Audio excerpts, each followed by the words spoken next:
House monitor रहे हैं या हाउस कैप्टन रहे हैं, कॉलेज में टेक फेस्ट में या आप एनुअल डे, तो जो भी इवेंट कराए हो, कोई इवेंट कोऑर्डिनेटर हैं, तो आप बता सकते हैं, क्या है द ऑर्गेनाइजेशन एबिलिटी है।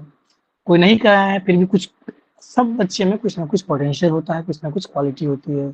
बेहतर टाइम मैनेजमेंट है, डिसीजन मेकिंग है, मैं क्यूरियस हूँ, ऑलवेज क्यूरियस टू लर्न। तो अलग-अलग बच्चे का अलग-अलग पोटेंशियल होता है, अलग-अलग क्वालिटी होती है, तो अपने पर्सनैलिटी के अकॉर्डिंग आप अपना 3, 4, 5 महत्वपूर्ण पॉइंट रख सकते हैं। उसी प्रकार से आप में ऐसा क्या कमी है, जो कि नहीं होना चाहिए या जिसको आप सुधार करना चाहते हैं, ये आपको ध्यान रखना है, लिखना है नोट्स में, ताकि आपको वहाँ पे बोलने में, आप सोचने में ये नहीं कि कुछ बोलना ये था, निकल गया ये। नोट्स क्यों बनाते हैं हम? इसलिए बनाते हैं ना कि ताकि हम लोग टू द पॉइंट रहें, जो क्वेश्चन पूछ रहा है या जो टॉपिक के अकॉर्डिंग ही हम लोग इंक्लाइंड रहें। ये देखिए गैप ईयर को आप कैसे हैंडल करेंगे, लर्निंग विथ अर्निंग, किसी का जॉब है तो जॉब के बारे में बताएँगे, किन्हीं के पास एक्सपीरियंस है, कोई एनजीओ में काम किए हैं, किन्हीं का कुछ फाइनेंशियल इश्यूज़ रहा था, किन्हीं का कोई फैमिली इश्यूज़ रहा था, तो अलग-अलग सिचुएशन का अलग-अलग आंसर बनेगा। इंजीनियरिंग के बाद ऑप्शनल क्यों चेंज किए हैं, आपका क्यों था, उसका भी आंसर है। एडमिनिस्ट्रेशन में क्या इंजीनियरिंग का यूज़ है। अब जिनका मैकेनिकल है, किन्हीं का सिविल है, किन्हीं का बीएससी एग्रीकल्चर है, किन्हीं का बीएससी बायोलॉजी है, तो उसका क्या-क्या प्रशासन में यूज़ है, अलग-अलग सब्जेक्ट का, हिस्ट्री का क्या यूज़ है, ज्योग्राफी का क्या यूज़ है, उसका यूज़ है, मैथ का क्या यूज़ है। अब उसको पॉइंट बना के रखना है। अब जब आप मॉक देंगे या आप क्लास में आ रहे हैं, कुछ चलता रहता है, उसको आपको नोट डाउन करना है, जॉट डाउन करना है कि हाँ, ये बेहतर आंसर हो सकता है। मेरे सब्जेक्ट के अकॉर्डिंग अलाइन भी कर रहा है, साथ-साथ हमारा पर्सनैलिटी के अकॉर्डिंग मैच कर रहा है, इसको हम पॉइंट आउट कर सकते हैं। प्रशासन कितने प्रकार के होते हैं, लॉ एनफोर्समेंट, पुलिस हो गया, सिविल हो गया, दोनों उसका क्या-क्या काम होता है, एसडीएम, एसडीओ में क्या हाँ, एक अब मैं हम लोग इंटरव्यू ले रहे थे मॉक इंटरव्यू, उसमें क्या कई बच्चे को यही पता नहीं था कि एसडीएम और एसडीओ क्या है, डीवाईएसपी, एसडीपीओ क्या है। तो ये सब बेसिक अंतर है, आपको बहुत अच्छे से पता रखना है। वहाँ पे पूछ देंगे तो पता चला कि आप बता ही नहीं पाए। ये समस्या नहीं आनी चाहिए। डीएम, कलेक्टर क्या वर्क प्रोफाइल है, कैसे काम करते हैं।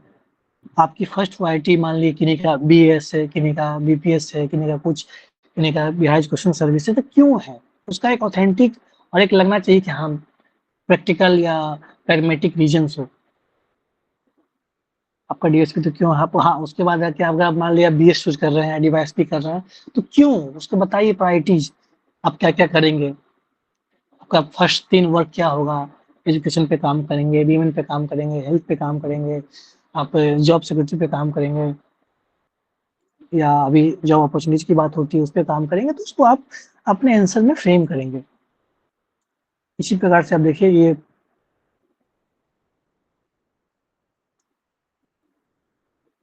एडमिनिस्ट्रेशन को उसको अलग-अलग बाँटा गया है। सिविल, पुलिस, सिविल में भी रेवेन्यू और गवर्नेंस की बात होती है। पुलिस में भी लॉ, उसमें भी प्यूनिटिव और प्रिवेंटिव होता है।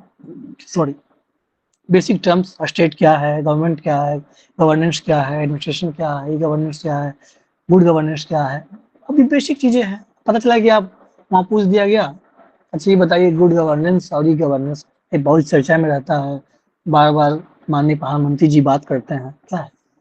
एक बेसिक वो एक लाइन में अच्छे से बता सकें गवर्नमेंट क्या है, स्टेट क्या है, स्मार्ट गवर्नेंस के बारे में बात है, ब्यूरोक्रेसी, आप क्या ब्यूरोक्रेट बनना चाहते हैं या पब्लिक सर्वेंट बनना चाहते हैं, दोनों में क्या बेसिक डिफरेंस है, डेमोक्रेटिक एटीट्यूड और ब्यूरोक्रेटिक एटीट्यूड, तो उसको हम लोग भी देखेंगे।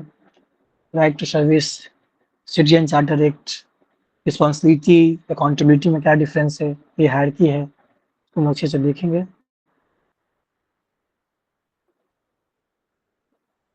ये अलग-अलग प्रशासन का है, डिस्ट्रिक्ट का है, कौन-कौन से काम करते हैं, कलेक्टर है, डीएम है, उसका पूरा हायरार्की है उसमें और कौन-कौन से शाखाएँ होती है, कौन-कौन से सेक्शंस होते हैं, कैसे काम करता है। देखिए ये मैं ये नहीं कह रहा हूँ कि आपको याद हो जाएगा, हाँ, जब आप बार-बार आप क्लास में आएँगे, बोलेंगे और अपने इंटरव्यू में इसको आंसर में लाने का प्रयास करेंगे, कुछ-कुछ टर्म्स को कि हाँ, ये बनूँगा तो ये कर सकता हूँ, तो उसमें आपको बेनिफिट होगा, आपको एज मिलेगा।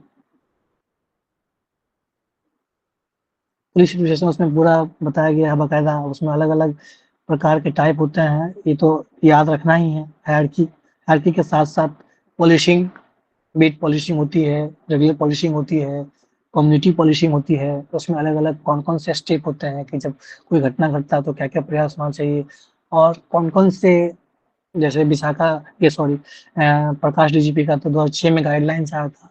तो कौन-कौन से प्रोविजंस थे कि कैसे उसको पुलिस को रिफॉर्म्स किया जाए, उसको कैसे और अधिक स्ट्रेंथन किया जाए।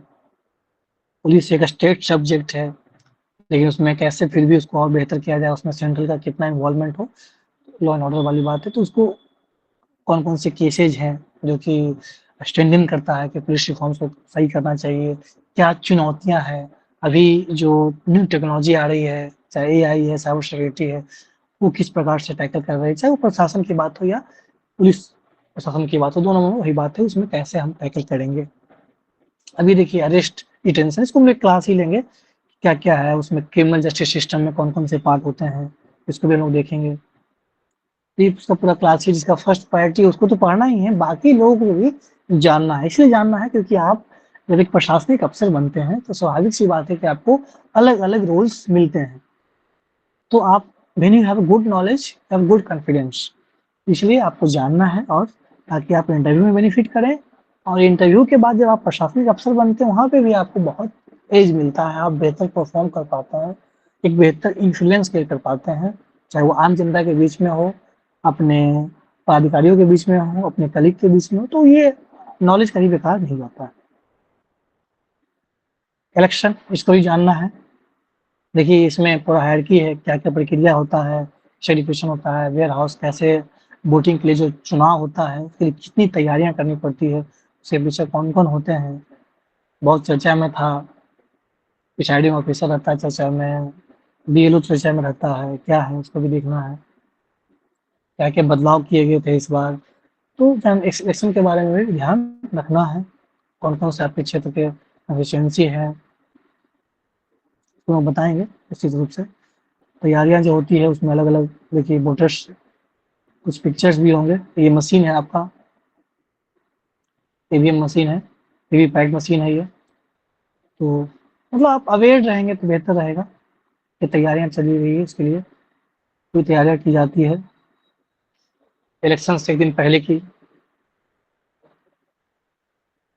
ये सारा मटेरियल होता है, उसको हम लोग देखेंगे मतलब आप इससे अवेयर रहेंगे, आपको लगेगा आप विजुअलाइज़ कर रहे हैं और जब विजुअलाइज़ करके आप जब आंसर देते हैं तो लगता है थोड़ा-सा कि नहीं प्रैक्टिकल है, जान रहा है, चीज़ों को ऑब्ज़र्व करता है, दिखता है, देख रहा है। ये कोई विज़िट होता है, तो उसकी क्या तैयारियाँ होती है, अलग-अलग सेक्शंस बनते हैं, अलग-अलग सेंटर्स बनते हैं, कॉल सेंटर कंट्रोल रूम बनाया जाता है, कैसे कोई इवेंट कराया जाता है, जैसे आपसे प्रश्न पूछ दिया जाए कि आप एसडीएम बनेंगे, आपको आपके क्षेत्र में मेला लगने वाला है, आप क्या-क्या स्टेप लेंगे, कौन-कौन सा स्टेप लेंगे? इनको बेहतर पता है, सबसे पहले हम कंट्रोल रूम बनाएँगे, कौन-कौन जो हमारा सेंसिटिव पॉइंट है, इससे पहले कभी घटना घटा है, उस सेंसिटिव पॉइंट पे हम अधिक फोर्स डिप्लॉय करेंगे, अधिक मजिस्ट्रेट डिप्लॉय करेंगे। इसके अलावा हमारा रेगुलर पेट्रोलिंग होगा।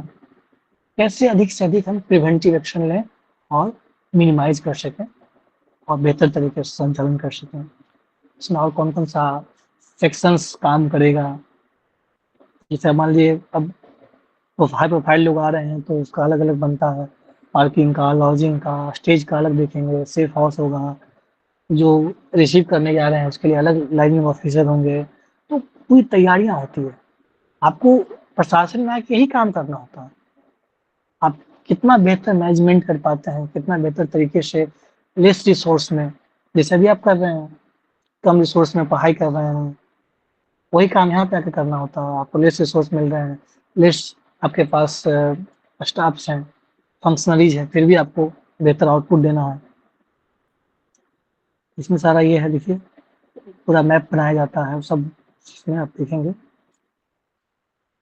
ये अलग-अलग संवाद है, अभी सहयोग शिविर का बात है उसका बात करेंगे, प्रशासन आपके द्वार की बात करेंगे, शनिवार को शनिवारी थाना दरबार लगता है, शुक्रवार को लगता है, अलग-अलग इवेंट होते रहता है।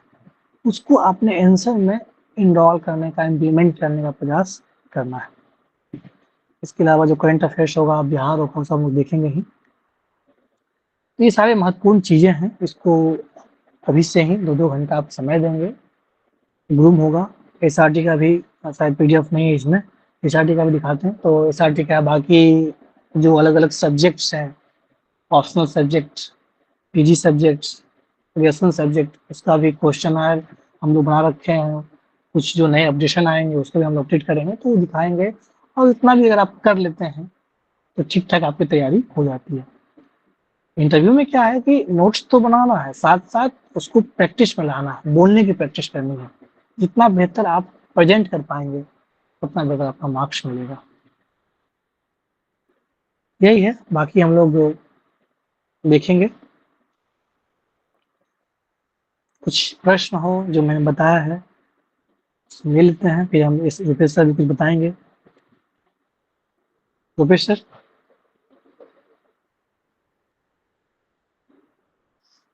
बताइए, जो मैं बताया वो समझ में आया? इसमें किसी को कुछ डाउट है, कोई प्रॉब्लम्स है? सर एक बार एसडीएम एसडीओ के बारे में थोड़ा चर्चा कर दीजिए तो। देखिए, एसडीएम और एसडीओ एक ही व्यक्ति होता है। बिहार में जो है कल्चर एसडीएम और एसडीओ, एसडीएम का फुल फॉर्म होता है सब डिविजनल मजिस्ट्रेट और एसडीओ होता है सब डिविजनल ऑफिसर। अब देखिए, एसडीएम तब हुआ जब उस मजिस्ट्रियल पावर यूज कर रहे हैं, भारतीय न्याय संहिता, भारतीय नागरिक सुरक्षा संहिता, एविडेंस। तो ये जब ये यूज करेंगे ना, मजिस्ट्रियल पावर जब यूज करते हैं, जैसे लैंड डिस्प्यूट का मामला है, तो वहाँ पे कर्फ्यू लग जाता है, या किसी तरह का घटना घटने वाला हो तो वहाँ पे प्रिवेंटिव एक्शन ले सकते हैं। तो जहाँ पे वो मजिस्ट्रियल पावर यूज करते हैं, जो बीएनएस एक्ट का धारा है, या कोर्ट चलता है, उनका 2 साल तक सजा सुना सकते हैं, लैंड कोर्ट चलता है एसडीएम, तो वो एसडीएम कहलाता है। एसडीओ का मतलब क्या हुआ, जब वो इम्प्लीमेंटिंग एजेंसी के रूप में कार्य कर रहे हैं, जो भी सरकार की योजनाएँ हैं, उसको इम्प्लीमेंट करना, पीडीएस की योजनाएँ हैं, बिहार सरकार की जो भी योजनाएँ हैं, उसको इम्प्लीमेंट करना, मॉनिटरिंग करना, रेगुलर सुपरविज़न करना। तो वो एज़ अ डेवलपमेंटल जब कार्य करते हैं, तो एज़ अ एसडीओ वर्क कर रहे हैं। वही व्यक्ति जब वो मजिस्ट्रियल पावर यूज़ कर रहे हैं, तो वो एसडीएम कहलाता है। बिहार में दोनों व्यक्ति एक ही होते हैं, लेकिन एसडीएम इसलिए हम लोग आम भाषा में कह देते हैं, क्योंकि उसमें मजिस्ट्रियल पावर भी अंतर्निहित होता है, इंट्रिंसिक होता है। That's why we used to call SDM. उसी तरीके से हम लोग क्या कहते हैं, डीएम कहते हैं। डीएम आप देखिए दोनों चीज़ें, जिलाधिकारी और जिला दंडाधिकारी। जिलाधिकारी का मतलब क्या है, वो एज अ डेवलपमेंटिंग बॉडी काम कर रहे हैं, गवर्नमेंट की जो भी स्कीम्स है, उसको विजन करना, मॉनिटरिंग करना, उसको प्रोजेक्ट ग्राउंड पे बुलाना। तो वो डेवलपमेंटल स्कीम का जब कार्य कर रहे हैं, तो एज वो जिलाधिकारी वर्क कर रहे हैं। वही जब वो मजिस्ट्रियल पावर यूज़ कर रहे हैं, जैसे कर्फ्यू लगाने की बात हो गई, या किसी तरीके का ऐसा इवेंट घट गया जहाँ पे कोई जब वो कोर्ट चलाते हैं, तो वहाँ पे मजिस्ट्रियल पावर यूज़ कर रहे हैं। तो जहाँ पे मजिस्ट्रियल पावर की बात होगी, तो वो है। और दंड, नाम में ही है, जिला दंडाधिकारी। जब कोर्ट चला रहे हैं, तो उनको पनिशमेंट करने का भी अधिकार है, दंड देने का भी अधिकार है। इसलिए डिस्ट्रिक्ट मजिस्ट्रेट और जिलाधिकारी। उसी तरीके से अनुमंडलाधिकारी और अनुमंडल दंडाधिकारी, एसडीएम, एसडीओ और एसडीएम जिलाधिकारी। यही बेसिक डिफरेंस है। क्लियर है? Thank you sir. किसी को कुछ पूछना है तो पूछिए, जो हमने हेलो बताया। सर। हाँ, हेलो सर, प्रणाम। बताइए। प्रणाम। सर बताइए जैसे राहुल जी। ये